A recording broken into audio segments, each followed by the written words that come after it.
안녕하세요. 영화 한 잔의 주인장입니다. 오늘의 한 잔은 여기 시라트입니다. Queremos encontrar a mi hija.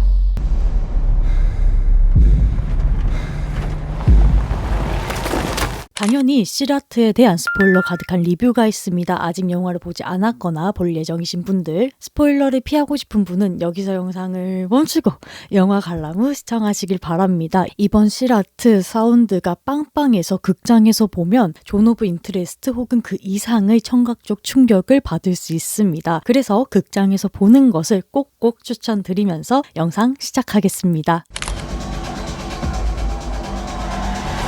우선 저는 시라트에 대해서 들었을 때 이게 무슨 의미인지 잘 모르겠는 거예요. 지역명일까 아니면 사람 이름이지 않을까라는 막연한 생각으로 극장에 들어갔는데 영화가 친절하게도 바로 알려주더라고요. 이렇게 띄우면서 알려줬는데 시라트는 천국과 지옥을 잇는 길이며 건너는 사람은 명심해라. 길은 머리카락보다 가늘고 칼날보다 날카롭다. 이렇게 보여졌습니다. 그만큼 이 영화 자체가 시라트가 가지고 있는 의미에 대해서 강조하고 있다는 느낌을 받아서 영화를 다 보고 나서 조금 더 찾아보니까 시라트라는 것은 아랍어로 길 혹은 방식을 뜻하는 명사라고 합니다. 동시에 이슬람교에서는 천국과 지옥을 잇는 유일한 다리라고 하며 칼날보다 날카롭고 머리카락보다 가늘어서 의로운 자만이 건널 수 있다라고 합니다. 그래서 이것을 조금 더 붙여서 이해를 해보면 간단하게 말하자면 악한 자는 지옥으로 떨어지고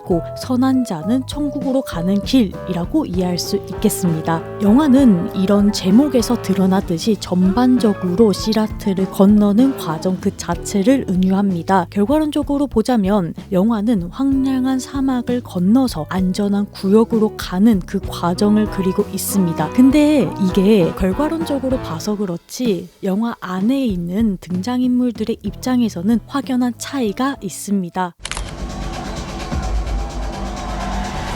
영화는 황량한 사막에서 펼쳐지는 레이브 파티에서 시작합니다. 레이브 파티는 쉽게 이야기하자면 대규모 EDM 파티라고 볼 수 있습니다. 음악 댄스 파티는 사막에서 개최했고 그 속에서 주인공인 루이스는 아들인 에스테반과 함께 또 반려견인 피파와 함께 딸인 마르를 찾고 있습니다. 딸을 찾는 가족이 마주한 시기는 세계 3차 대전이 일어날 듯한 전운이 감도는 위태로움이 가득한 시기입니다. 세계 정서가 혼란한 까닭을 간접적으로 표현하기에 정확히 어떤 의미에서 그렇게 혼란한 세계 정서가 됐는지는 모르지만 라디오나 군인의 출현, 팔과 다리가 잘린 사람들이 빈번하게 보여지면서 추측만이 할 수 있습니다. 그리고 이것이 초반에 긴장감을 주는 윤활유 같은 역할을 합니다. 이런 긴장감 속에서 부자는 마르를 찾고 있는데요. 반드시 찾아야만 한다라는 것만 알려주고 왜 찾아야만 하는지는 알려주지 않습니다. 그리고 이 외의 부재는 다시 말하자면 의문의 부재가 되고 이는 앞서 펼쳐질 건너는 과정에서 이들이 받아들일 수밖에 없는 선택지가 부재된 상황이라는 것을 표현합니다. 그리고 운명을 받아들이고 인간이 만든 규칙보다 자연의 섭리를 따르게 된다는 것은 초반 배경인 레이븐 파티에서도 나타납니다. 레이븐 파티는 적어도 국중에서는 사막 이곳저곳에서 개최하는 것으로 보입니다. 그래서 그곳을 따라다니면서 파티를 즐기는 레이버들은 앞에서 말한 인간의 규칙을 버리고 자연의 섭리를 쫓는 사람들입니다. 이들에게 자연은 음악이고 또 받아들일 수밖에 없는 것입니다. 이 음악을 내보내는 스피커를 세팅하는 모습을 초반에 잠시 보여주는데 그 세팅을 보면 마치 제사장이 의례를 치룰 때 그 단 있잖아요. 그거와 굉장히 비슷하게 보입니다. 그곳에서 몸부림에 가까운 춤을 추는 레이버들은 낮은 버드아이 샷으로 위에서 찍게 되는데 그것은 마치 신의 시선을 보여주는 듯합니다. 그리고 이 파티 중간중간에 스피커 사이의 빛을 통한 십자가라던가 혹은 위험하게 느껴지는 음악을 통해서 신이 이것을 보고 있다라는 인상을 강하게 남깁니다. 또한 파티 장소가 이 깎아내리는 듯한 절벽 앞에서 이루어지거든요. 파티가 의뢰이고 벽을 넘어서 이동하는 주인공들의 진행을 미루어 봤을 때 이 둘을 구분하고 있는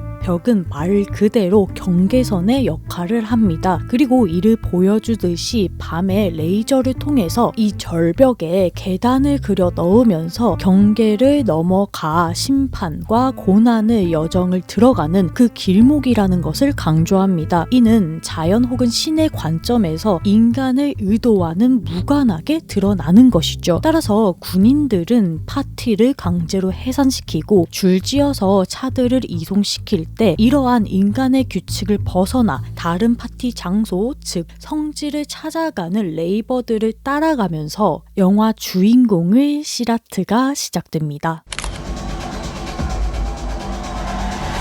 사막같이 길이 험한 곳을 작은 밴으로 이동하는 것은 자살 행위만큼 위험합니다. 그래서 레이버들은 돌아가라면서 부자를 말리지만 에스테반도 무조건 가야 한다. 루이스도 선택의 여지가 없다 라고 말하면서 레이버 일행을 쫓아갑니다. 따라가는 길에 레이버들의 말과 라디오를 통해서 세계 정세가 얼마나 혼돈스럽다는 것을 은은히 알려주고 길을 안내하는 역할도 레이버들이 맡습니다. 기름도 사고 도로를 벗어나서 본격적으로 사막을 달리는 순간 영화는 제목인 시라스트를 이렇게 띄우거든요. 그래서 이 시라스트, 천국과 지옥을 잇는 다리 길이 시작됐음을 보여줍니다. 이 길을 건너는 과정은 초반에는 레이버들에게도 부자에게도 모험과 같이 느끼는 것처럼 유한 분위기를 보여줍니다. 위험하고 혼란스러운 속세에서 벗어나서 사막으로 발길을 옮겼으니까 단절된 느낌도 받습니다. 따라서 가는 길에 강이 나오고 레이버들은 큰 차로 갈 수 있었지만 뒤에 따라오는 작은 차로는 건널 수 없었던 루이스와 에스테반은 강 건너 도움을 바라고 있지만 이때 레이버들이 약간 이렇게 손짓만 하고 가버리거든요. 그래서 루이스는 버리고 간 줄 알고 막 노발대발 화를 내는데 에스테반은 아빠 소리를 들어봐 이러면서 그들이 다시 돌아오고 있음을 알게 됩니다. 레이버들은 차를 돌리고 와서 부자의 차를 끈으로 연결해서 그 강을 건너게 도와줍니다. 이때부터 이들 사이에 얕은 유대감이 생기며 같이 사막을 횡단하는 동료의 표지전이 됩니다. 사막을 횡단하는 과정에서 낮과 밤이 반복되는데 그때 서로 이야기를 나누거든요. 레이버들은 듣기 위한 음악이 아니라 춤을 추기 위한 음악을 즐기는 것과 누나는 가출한 것이 아니라 성인이 돼서 그냥 떠난 것, 자신들을 보면 기뻐할 것이라고 말하는 에스테반, 잘린 자신의 다리를 가지고 징집에 대해서 반대하는 해학적으로 푼 노래를 부른 레이버, 이러한 모습들을 보여주기에 이 여정은 화기애애한 분위기를 이어갑니다. 그런데 이런 분위기 바로 뒤에 군인들이 줄을 지어서 어딘가를 가는 거예요. 근데 딱 보기에도 민간인을 구출하러 간다 혹은 안전지대로 민간인을 이송한다가 아니라 탱크를 끌고 가거든요. 그래서 얘네들 지금 싸우러 간다, 전쟁하러 간다라는 그런 위협을 받게 되고 이들에게 들키지 않기 위해서 레이버들과 부자는 산길로 향하게 됩니다. 산길은 사막보다 더욱 좁은 길이며 아슬아슬하게 가야 합니다. 정말 가파르게 깎여져 있는 길을 가야 되기 때문에 또 군데군데 구덩이가 있어서 매우 좁은 시야로 잘 머리를 굴려가면서 고개하듯이 넘어가야 합니다. 설상가상으로 가고 있는데 폭우가 쏟아지거든요. 그래서 레이버드 차들 중에 한 차가 구덩이에 빠져서 나오지 못하게 되고 결국에는 그 장소에서 하룻밤을 꼬박 지새우게 됩니다. 날이 밝아서 이제 어른들은 힘을 합쳐서 그 차를 끄집어내게 되고 그 과정에서 에스테반은 차 안에만 있으면 답답하잖아요. 그래서 강아지인 피파와 함께 밖에서 놀고 있었는데 그 모습이 루이스 눈에는 조금 위험해 보인 거예요. 왜냐하면 절벽이 바로 옆에 있으니까. 그래서 루이스가 에스테반한테 차에 들어가서 놀고 있어, 기다리고 있어 라고 말을 하거든요. 그래서 차에 들어가서 잘 놀고 있었고 차도 그들이 노력한 만큼 잘 빠져나왔습니다. 그래서 그때만큼은 마치 같이 시련을 이겨낸 분위기가 약간 들뜨지만 여기서 영화는 첫 번째 변곡점을 드러내면서 주제의식을 스멀스멀 피우기 시작합니다. 바로 변곡점이 되는 것은 에스테반의 죽음입니다. 피파와 에스테반은 차 안에서 루이스를 기다렸지만 벼랑간 차의 기어가 풀리면서 경사로가 이렇게 져 있었거든요. 그래서 뒤로 밀려가면서 차와 함께 그대로 절벽에 떨어져서 즉사합니다. 영화는 그 전까지는 약간 로드트립의 형식으로 문제가 있어도 같이 해결하고 나아가는 밖의 전운이 감도는 것과는 다르게 어쩌면 희망적인 분위기로 진행했습니다. 하지만 이 에스테반이 정말 갑작스럽게 죽거든요. 그래서 이 희망적인 분위기에서 절망의 구렁텅이로 빠지게 되고 루이스는 본격적으로 시련을 겪습니다. 그리고 영화는 여기서부터 감독의 시선, 그러니까 던지고자 하는 주제의식을 서서히 드러냅니다. 뒷부분에서 자세하게 서술하겠지만 속세와 떨어진 곳, 즉 사망이라는 배경은 그들이 어쩔 수 없이 그저 나아가야만 하는 공간으로 변모하고 기존의 목적이었던 딸을 찾는 여정에서 생존의 여정으로 점진적으로 변하는 시점이기도 합니다. 근데 여기서 잠깐 제가 생각하는 자연에 대해서 좀 말씀을 드리고 싶은데 우선 저는 자연이라고 하면 요 네이처가 생각이 납니다. 근데 이 네이처의 뜻을 좀 살펴보면 동식물을 이르는 자연도 있지만 인간의 본성이라던가 물질의 특징이라는 뜻도 있습니다. 이걸로 딱 생각을 해보면 네이처는 어떤 것의 본질을 따지는 것에 가깝습니다. 예를 들면 앞에서 말했듯이 인간의 본질을 따질 때는 천성, 본성이 되는 것이고 사물의 본질을 따질 때는 특징이 됩니다. 우주에 대해서 본질을 따질 때는 우리를 둘러싸고 있는 그 대자연으로 표현되는 것이죠. 근데 이 자연, 네이처 속에서 살아가는 인간의 입장에서 보면 이 네이처는 카오스가 됩니다. 법과 규칙이 따로 없기 때문에 자연스럽게 블랙홀은 다른 항성을 끌어들여서 잡아먹기도 하고 아비 잃은 아기 펭귄은 자연스럽게 동사하기도 합니다. 이런 그들의 행위에 과연 이유가 있을까요? 저는 없다라고 보는 편인데 그저 자연스럽게 삶과 죽음이 편제되어 있고 언제든지 죽고 언제든지 생존 기회가 주어지는 것이 자연입니다. 하지만 이런 자연의 규칙은 인간을 불안하게 만듭니다. 인간은 인과관계, 즉 이유를 따지려고 하기 때문인데 그것은 이유가 없는 것을 인간은 견뎌하지 못하기 때문입니다. 예를 들어서 어떤 아이가 사탕을 훔쳤어요. 엄마가 당연히 이를 눈치채겠죠? 그래서 아이한테 물어보는 겁니다. 얘야, 왜 너 사탕을 훔쳤니? 이렇게 물어보니까 애가 그냥 이렇게 대답하는 거예요. 그럼 엄마는 꼬치꼬치 깨묻겠어. 왜 훔쳤니? 누가 시켰어? 아니면 먹고 싶었어? 아니면 그저 배가 고팠어? 이렇게 물어보는데 근데 그냥 아이가 정말 그냥 훔쳤을 수도 있잖아요. 이 무의미함, 이유가 없음을 받아들이지 못하니까 항상 인간은 이유를 찾게 됩니다. 그리고 자연이 진공을 싫어하듯이 인간은 무의미함을 싫어합니다. 이런 맥락에서 인간에게 이유 없이 삶과 죽음이 무작위적으로 일어나는 자연은 카오스 상태 그 자체입니다. 그래서 인간들은 그런 혼돈에서 자기 자신들을 지키기 위해서 법과 질서, 도덕을 만들고 사회를 형성해서 무작위성을 확률로서 방어해가며 문명을 이뤘다고 생각을 하는 것이죠. 하지만 자연은 항상 인간을 둘러싸고 있습니다. 정리하자면 제 생각에는 자연은 넓게 보면 모든 것에 대한 본질의 형태 네이처이고 좁게 보자면 인간을 둘러싸고 있는 무질서 카오스입니다. 이런 시각을 가지고 있는 제가 이 영화를 봤을 때 인간들을 둘러싸고 있는 사막은 네이처이자 카오스가 됩니다. 그런데 영화는 인간 중심으로 보기 때문에 여기서는 카오스의 면모가 더욱 부각되는 것이죠. 특히 주인공들이 행선지로 향하기 위해서 점점 자연 깊숙이 발을 들이거든요. 그러면서 그 특징이 점점 발현하고 이를 직접적으로 보여주는 첫 번째 변곡점이 에스테반의 죽음입니다. 사막이라는 자연 안에 스스로 들어온 인간은 이때까지 그들이 누려왔던 법과 질서, 도덕, 사회에서 벗어나 진정한 자연을 맞이하게 되는 겁니다. 이런 과정에서 인간이 할 수 있는 것은 것도 없습니다. 한순간에 무기력한 존재가 된 인간은 절망하고 스스로들을 위로하지만 이를 받아들일 수 없는 시련의 주체가 되는 루이스는 하염없이 사막을 걸어가면서 자연에게 대항하는 듯하게 보이지만 이조차 무기력하게 전복당합니다. 이런 루이스의 모습을 보자면 이 여정의 목적이 더 이상 딸을 찾는 것이 아닌 정말 어쩌지 못하는 세상 속에서 무기력한 개인의 존재를 어떻게 받아들여야 할까라는 의문으로 변하면서 이 외부적 요인이 자연스럽게 내부의 문제로 들어갑니다. 그래서 저는 이 부분에서 니체의 허무주의가 떠오르기도 했는데 근데 이 니체의 허무주의는 이를 극복하기 위해서 위버맨시라는 초인간의 개념을 도입하지만 그것과 다르게 영화는 한 발짝 더 나아가서 무념무상의 단계, 해탈의 단계를 보여줍니다.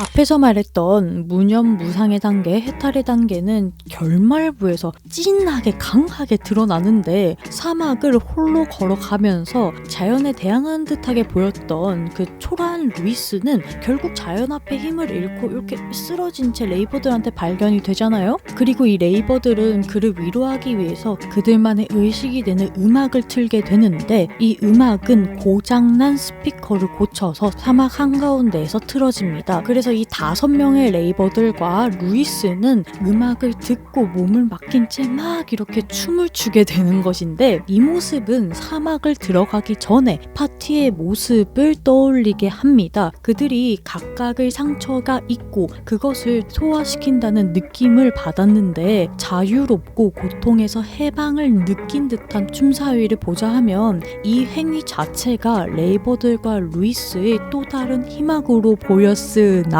이 레이버들 중에서 자드와 토냉이 갑작스럽게 폭사하게 됩니다. 그러면서 영화는 가면을 싹 벗으면서 두 번째 변곡점에 이르는데 사람들은 무자비한 자연 안에서 서로를 위로해가며 또 다른 성지로 향하는 과정, 그러니까 파티가 벌어지는 동쪽으로 가는 과정이 아니라 여기서부터는 정말 생존의 여정이 시작됩니다. 은연중에 스멀스멀하게 보여졌던 에스테반의 죽음으로 잠깐 보여줬던 자연의 무작위성이 이제는 전면으로 드러나면서 인간은 더한 무기력감을 경험합니다. 그래서 이들은 두 사람이 죽고 나서야 자신들이 사실 아무런 생각 없이 달리고 있었던 사막이 지뢰밭이었다는 것을 깨닫습니다. 그 속에 제 발로 들어온 사람들은 정말 이조저도 못하니까 절망에 빠지게 됩니다. 왜냐면 어디에 어떻게 지뢰가 있는지 모르고 이것은 죽음이 어디에 어떻게 있는지 모른다는 것과 같기 때문에 긴장감이 배가 되고 초조하고 불안함을 느끼는 것이죠. 자칫하면 죽으니까 섣불리 움직일 수도 없습니다. 그래서 레이버들 입에서 이 속에서 우리가 뭘 할 수 있을까라는 표정이 보이거든요. 근데 이 표정은 루이스에게는 없습니다. 왜냐면 제가 보기에는 루이스는 이미 사막을 홀로 거닐면서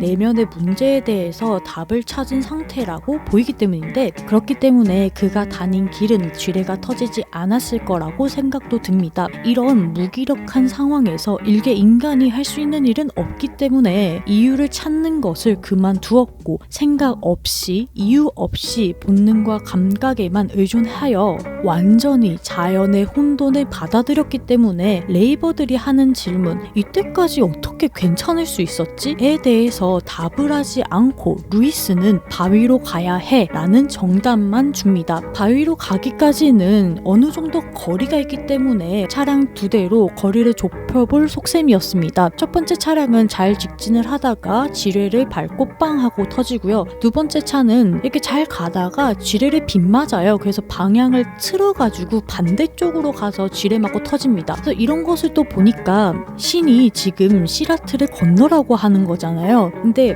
섣부른 술수 부리지 마라, 약간 이런 느낌도 받았습니다. 직접 건너라는 것이죠. 그래서 사람들은 어쩔 수 없이 그 차량 바퀴 자국 있잖아요. 그 보장된 길로 가게 되는데 그럼에도 이 바위까지는 한참 요만큼의 길이 남았습니다. 많은 사람은 이제 4사람이 되는데 그 중에서 루이스가 결심을 하는 듯하게 그냥 벌떡 일어나가지고 뚜벅뚜벅 걸어 나가요. 이거를 저는 2번을 왔는데 처음에 보는 관객 입장에서 진짜 미친 듯이 쫄립니다. 정말 미친 듯이 쫄려요. 왜냐면 앞에서 정말 갑작스럽게 에스테반이 죽었고 약간 그것을 치유하고 회복하고 희망이 보이는 그 단계에서 아마도 의도적이게 사람을 2명을 폭사시켰거든요. 그리고 이 주변이 쥐레밭이라는 것을 인물의 대사로 알려줬으니까 이 루이스도 언제 죽을지 모르겠는 거예요. 그래서 굉장히 쫄려하면서 보고 있는데 루이스는 그냥 그 길을 건너게 됩니다. 이 모습을 본 레이버 비기는 희망을 품고 루이스가 걸었던 그 발자취를 그대로 따라가지만 여기서도 폭사를 하게 됩니다. 남은 레이버들은 강아지를 들고 눈을 감은 채 아무런 생각을 하지 않으며 그 길을 걸어가게 되는데 지뢰는 터지지 않았습니다. 이로써 살아남은 루이스와 레이버 2명, 강아지는 기차를 타고 어딘가 모를 곳으로 가며 극은 마무리가 짓는데 그렇다면 여기서 질문, 누가 살 수 있었고 누가 죽을 운명이었을까요? 길을 건너는 인물은 총 4명입니다. 루이스와 비기 그리고 레이버 2명인데 자, 루이스는 이미 사막을 홀로 걸으면서 깨달음을 얻은 인물입니다. 자연 속에서 본능과 감각만을 의존한 채 마치 자연, 신의 뜻을 받아들여서 무념무상 해탈의 상태로 건넜기 때문에 선한 상태라고 볼 수 있습니다. 아무런 의지가 없으니까요. 그래서 건널 수가 있었고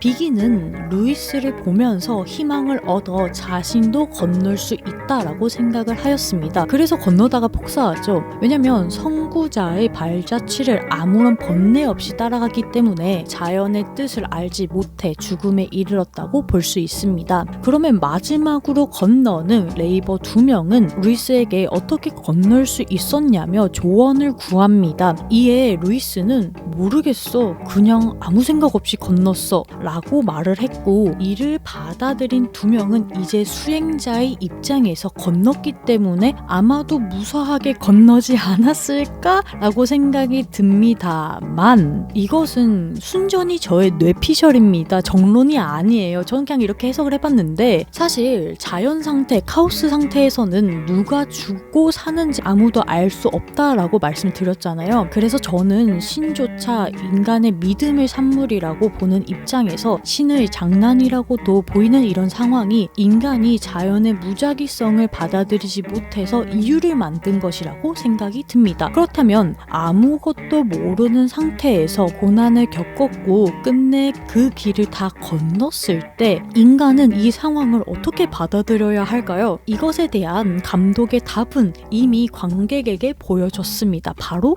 루이스처럼 하면 건널 수 있다고요. 그러면서 루이스가 시라트를 건너는 과정에서 이루어지는 고뇌와 그런 루이스를 쉴 새 없이 압박하고 쪼이는 그 자연신의 입장을 보자면 그저 생각을 비우고 해탈하는 것이 인간이 할 수 있는 전부라는 것을 보여주는 것 같았습니다.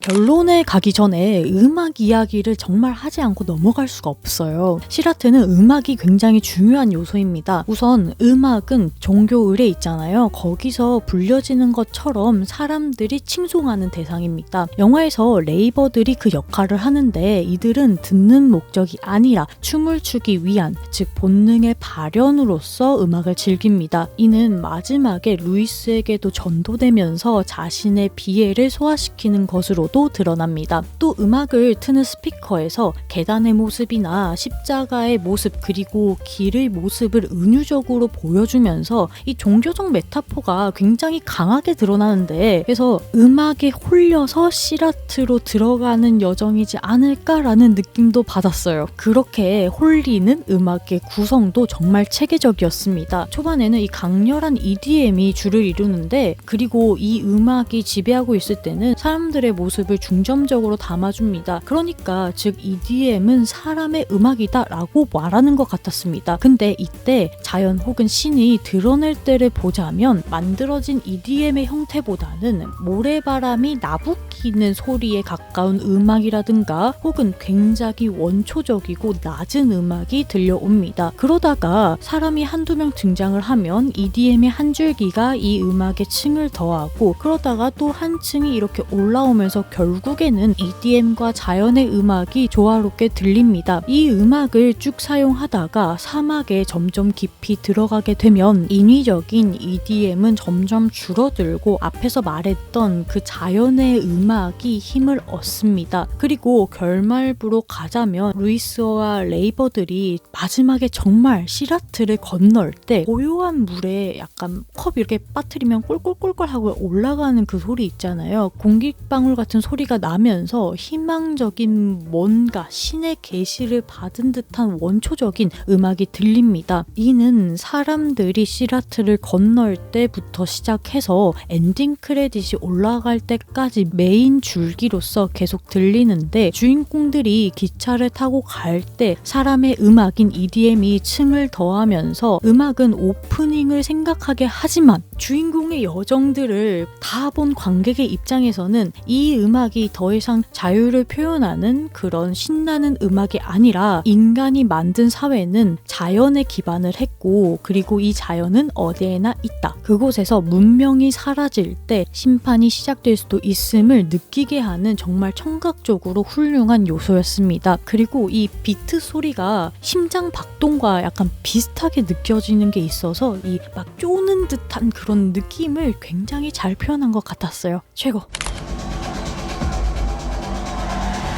자, 이제 결론인데요. 앞에서 결과론적으로 보면 영화는 황량한 사막에서 안전구역으로 가는 과정을 그리고 있습니다. 그러나 그 속의 인물들의 입장은 확연히 다르다라고 말을 했는데 이 말에 대해서 좀 더 말하고 싶은데요. 영화를 멀리서 보자면 이 구성이 레이브 파티에서 사막 그리고 안전구역으로 이동하는 것을 그리고 있습니다. 근데 이 여정은 주인공의 목적 의도가 아닙니다. 주인공은 딸을 찾는 게 목적입니다. 그러면 마지막에 딸을 찾았음 이렇게 되는 게 맞는데 근데 이 영화는 이것을 철저하게 무시해버려요. 이게 중간까지만 해도 이제 딸을 찾아야 되고 뭐 누나가 우리를 보면 기뻐야 할 거야 라고 하지만 여정이 진행됨으로써 그 목적은 가지고 있지만 의미가 점점 뭐랄까 퇴색된다는 느낌을 받았고 특히 에스테반이 죽고 나서는 이 목적성이 사실 휘발됐다라고도 봅니다. 그러니까 인간의 규칙에서 벗어나서 사막으로 들어가는 순간부터 이런 의도가 시작됐다라고 볼 수 있는데 서두에서 저는 이 음악 파티가 마치 성지와도 같다라고 말했습니다. 이것은 당연하게 종교적인 의미도 있겠지만 저는 자연, 카오스를 받아들이는 의식에 더 가깝지 않나라는 생각이 들었는데 그래서 주인공들이 이들을 숭배하는 레이버들을 따라가면서 사막 안으로 들어가면서 카오스에 들어갔고 그 안에서 인간의 목적성과 규칙, 법, 질서 뭐 이런 것들은 무의미해지기 때문에 인간의 입장에서 무작위적이고 비극적인 사건들이 일어났다고 봅니다. 하지만 자연의 입장에서는 너무나 자연스러운 사건들이죠. 어떤 맥락에서 사막 안에서 벌어지는 일들은 심판으로 볼 수도 있고 혹은 속세를 벗어나는 고행의 길 정도로도 볼 수 있겠지만 제 입장에서는 인간이 자연을 그대로 받아들이는 과정이지 않을까란 생각도 듭니다. 사막을 건너가면서 비극적인 경험을 하게 되고 그 과정에서 딸을 찾겠다라는 외부 목적보다는 사막을 건너는 목적이 점차 내면으로 이동하면서 끝내 마주해야 할 것은 어느 목적도 아닌 자기 자신이다라는 것이 선명하게 느껴졌어요. 따라서 사막을 건너가면서 딸을 찾는 탐색은 생존으로 향해 향하는 체험으로 변모했고 목적은 뒤로 밀린 채 살아남아야 한다는 감각이 지배하기 시작하면서 어느 때부턴가 선택은 불가능해지고 사막을 건너기 전에 알고 있었던 세상은 더 이상 유효하지 않게 됩니다. 이러한 경험이 주인공으로 하여금 무념무상의 단계에 이르게 했고 정확히 어떻게 될지 모르는 상태를 피부로 느낀 주인공은 이전으로 되돌아갈 수 없으며 쥐레를 피해 기차를 탔지만 그 기차가 향하는 곳이 다른 시라트일지 지옥일지 천국일지 안전한 장소인지는 아무도 모르게 합니다. 그러면서 이 감독이 이런 혼돈 속에서도 의미를 찾아 나가려는 인간들 자체를 조소하는 것도 같았고 굉장히 허무하다는 느낌도 받았습니다. 그래서 이 영화의 끝이 종착지가 아니라 성은을 입은 사람들이 또 어딘가로 가는 것으로 마무리하는 것 자체가 정말 큰 비웃음인 것 같았습니다. 전체적으로 보자면 이 영화를 설계한 감독은 신의 시선으로 인간에게 고난을 준 것이고 이것을 겪는 인간은 목적성을 잃은 채 사막을 횡단하는 것이 비극적으로 느껴질 수밖에 없습니다. 그럼에도 불구하고 사막을 건너는 과정 그 자체가 결과보다 중요하게 느껴지는 까닭은